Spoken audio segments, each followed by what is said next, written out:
my peoples. Welcome back to another YouTube video.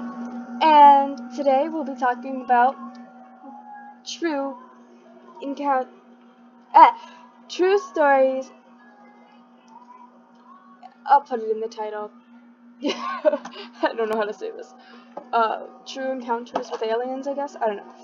But anyway, true stories of encounters with aliens. But anyway, if you're new here, please hit that subscribe button and hit that like button, obviously, if you like the video. And if you're already subscribed, you should hit the bell next to the subscribe button, because that's like the best thing you can do. So you get updates on when I post a video. Anyway, this is not sponsored by Walmart, just saying. Anyway, let's get into this video. I don't know what this word is. Wait, can I read it out loud? Malicious tiny aliens. In Douglas Adams's book The Hitchhiker's Guide to the Galaxy, there is... No, stop it. Stop reading. I just read it. It's malicious. Okay, there we go. Malicious tiny aliens. In Douglas Adams' book, The Hitchhiker's Guide to Galaxy, there is a passage where two powerful alien races send huge fleets to Earth. They cross galaxies and in the quest and fly for thousands of years on the way to their target. But they don't realize how small they are compared to Earthlings and all get swallowed up by a small dog. A similar sort of alien encounter has been reported many times in Malaysia. Probably the most notable story of these types occurred on August 19, 1970 to 6 kids playing in a heavy forested area. They later claimed they saw a UFO less than a meter across, from which 5 very humanoid aliens filed out. The main visible difference between them and a human being was that they were about 8 centimeters, 3 inches tall. 4 wore blue outfits, while 1 was in yellow with spiked, who the children interpreted as being the leader. They went to a tree and were attempting to install some sort of aerial device. In it when one of the kids, identified only as K. Wingnerswammer, attempted one of the few alleged civilian abductions of aliens. Unfortunately for him, it turned out the aliens are possessed ray guns.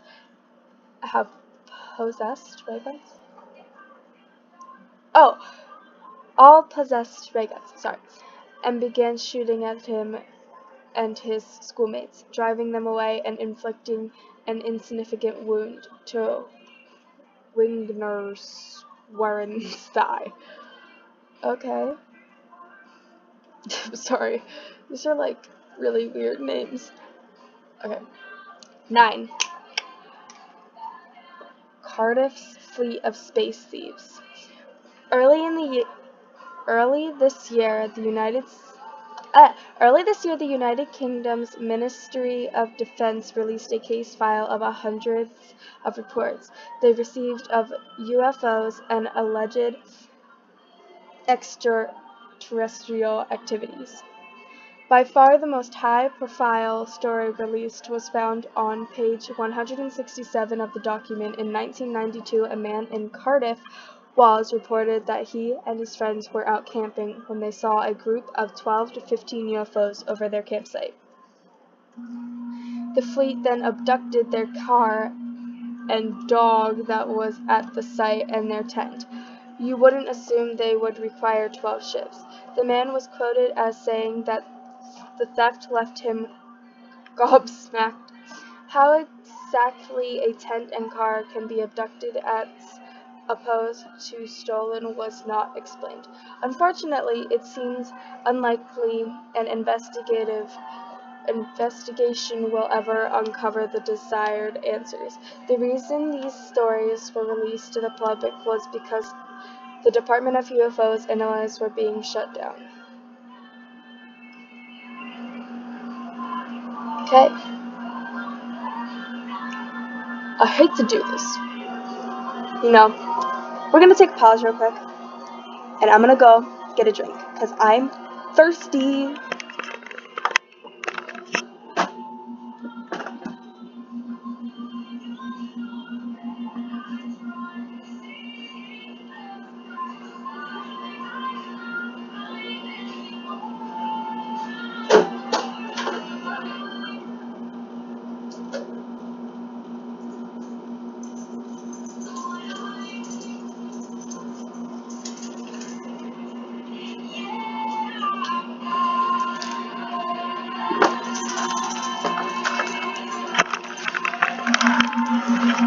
I'm back. No, I'm not gonna cut that out because I am lazy and I post raw videos. Haha. Anyway, I got some Arizona green tea, and in the beginning of the video, I forgot to mention, I have my trusty apple pie candle. Smells delicious. Anyway, let's read number. How do you open this? I don't know how to open this. Haha. Wait, I think I got it. I got it. Okay. We're good. I'll keep reading. Verana's trigger-happy invader. The Western Hemisphere naturally has no monopoly on stories of alien encounters. I can't get this open. Yay. In fact, probably the most frightening one comes from Russia, right around the time the Berlin Wall fell. In Verna's City Park on September 27, 1989, some kids were playing soccer when a red disc landed. Out came three-eyed creature, standing 2.7 meters, 9 feet tall, and holding a ray gun-like device, which it used to disintegrate a boy, identified by at least one source as Dimitri. After the alien took off again, the boy reappeared. While all the witnesses of the event were children, there were adults that saw the UFO itself, including police officers, as reported by the New York Times. It was also worth noting that the Veronas was going through a period of UFO hysteria at the time. That, took the wind out of me. I couldn't get this damn thing open.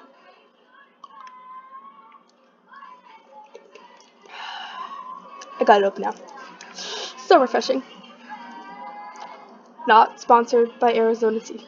I feel like if I don't say that, I'm gonna get backlash. Anyway, brawl with an alien.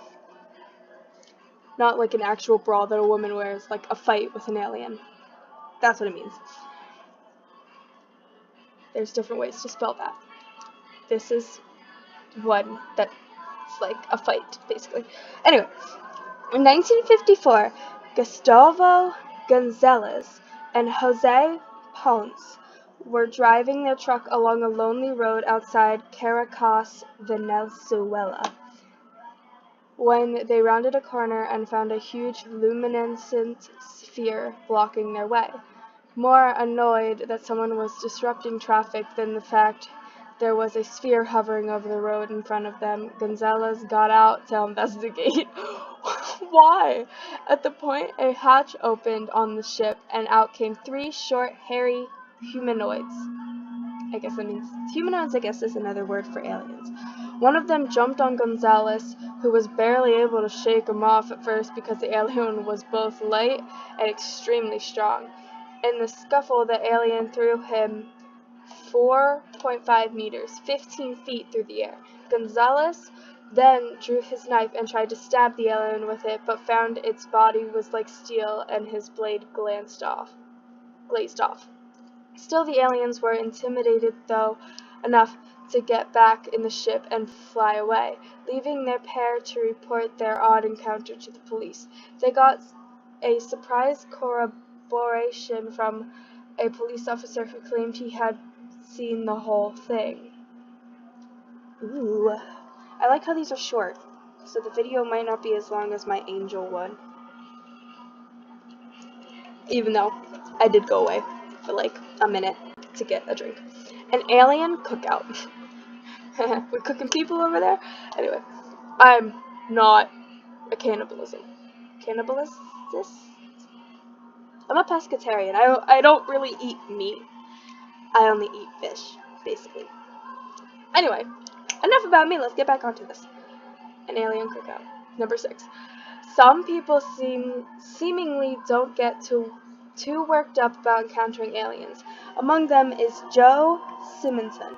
On April 18, 1961, in Eagle River, W.I.? What does that stand for? I don't know. A spaceship landed near his home in Italy. An Italian-looking alien disembarked. Of all things, the alien eventually set up a grill and started making pancakes like foodstuffs.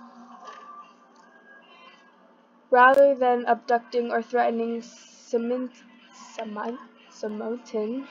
in any other way, they asked him through mime to fill a jug with water, which he did.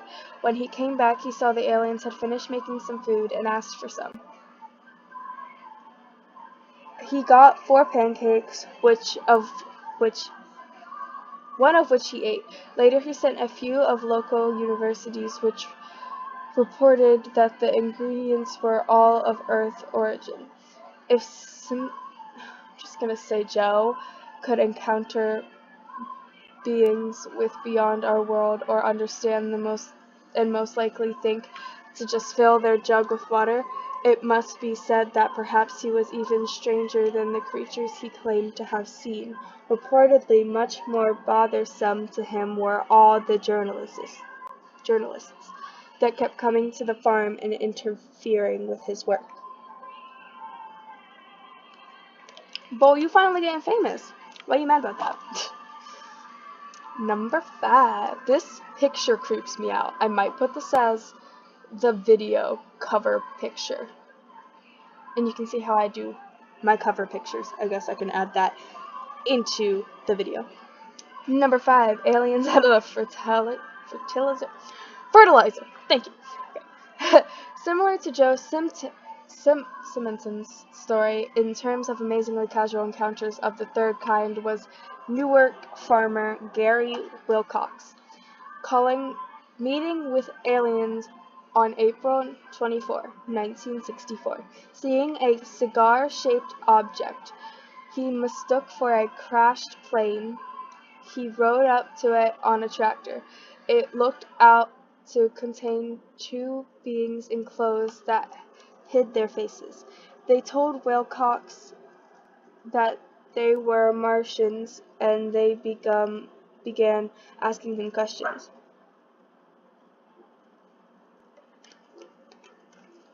This lasted for over 2 hours until they eventually got down to business and explained that they were attempting to terraform Mars by way of studying samples of Earth's soil. To that end, they asked for a bag of fertilizer, as they had no cows on Mars. Wilcox obligingly went to retrieve a 75-pound bag, only to find the Martians had left before he got back. So he left the bag. When he checked on the spot the next day, it was gone. I'm not even going to try to read this. We're just going to say PZ. PZ and the lizard people. We now head over to Italy, where a private security guard was driven to unusual dangerous extremes by an alleged encounter which left behind a typically strong, though still hardly conclusion, evidence. On December 6, 1978, He was out doing his rounds when he saw 4 lights coming towards the house he was guarding. Approaching the lights with pistol drawn, he saw that there were 3 meters, 10 feet tall, green-skinned, mouthpiece-wearing reptiles, things with spikes extending from their heads. He claimed the aliens then seemed to hit him with some sort of heat beam. He sprinted away, radioed in, and then broke off contact, having to be found by a later security patrol. When he saw the other guards, he aimed his gun at them, but fortunately didn't fire. When the scene was later investigated, the large unfortunate footprint, about 50 centimeters or 20 inches long, were found along the evidence of scorching among the trees, which indicated at least something out of the ordinary had happened. But that wasn't the end of it for Z. On December 26th, the aliens returned, and this time they got him. As he later recalled, under hypnotic suggestion, the aliens took him inside the craft and attached a sort of communication helmet on him. One of the aliens shot Z's gun into a piece of metal, apparently to see what would happen. Z told the lizard man that he was afraid and wanted to be released. They obligated. That was until they abducted him again on July 29th, 1979, yet again on December 2nd, 1979, and a 5th time in 1980. On the 5th occasion, the aliens took him to a crystal mothership that showed him a frog-like being suspended in a tube, and they claimed was an enemy of their species. Though through it all they provided very little actual motive for why they repeatedly abducted a security guard for short periods. As which others were described, Z seemed to benefit very little from his claims, and in fact spent decades languishing in obscurity after an initial media flurry over his claims. I swear to God, I just heard talking through my headset when I was reading. That sort of scared me. Number 3. Lee Parrish is abducted by structures? Okay, I don't know what's going on with my mouth, but the roof of my mouth tastes like blood. I don't know why. Anyway, on January 27, 1977, 19-year-old Lee Parrish was driving home when he claimed his car was lifted into the air by a beam of light. Under hypnosis, Parrish later described being taken before 3 strange objects that looked so unlike any known life that he could only guess they were sentient. One was a large black 20-foot tall rectangle with a jointless robotic arm extending from it. There was also a red rectangular prism with a similar arm and a motionless white prism with 2 meters, 6 feet in height. However, the white one gave the impression that he was the leader. The red prism approached him and extended the robot arm. The Parrish gets the sense that it was afraid of him. Nevertheless, then it touched him. It gave him a sensation of coldness and pain. Parrish thought that was done to run a scan on him. After that, the 3 objects merged together, dispelling a later impression among some UFO enthusiasts that things were robots. The next thing Parrish was aware of, he was back in his car. Analysts of his missing time indicated the reported experience lasted 38 minutes. Number 2. Brains on the road. Ew, you mean like someone's driving and they saw like brains on the road? I'd say zombies.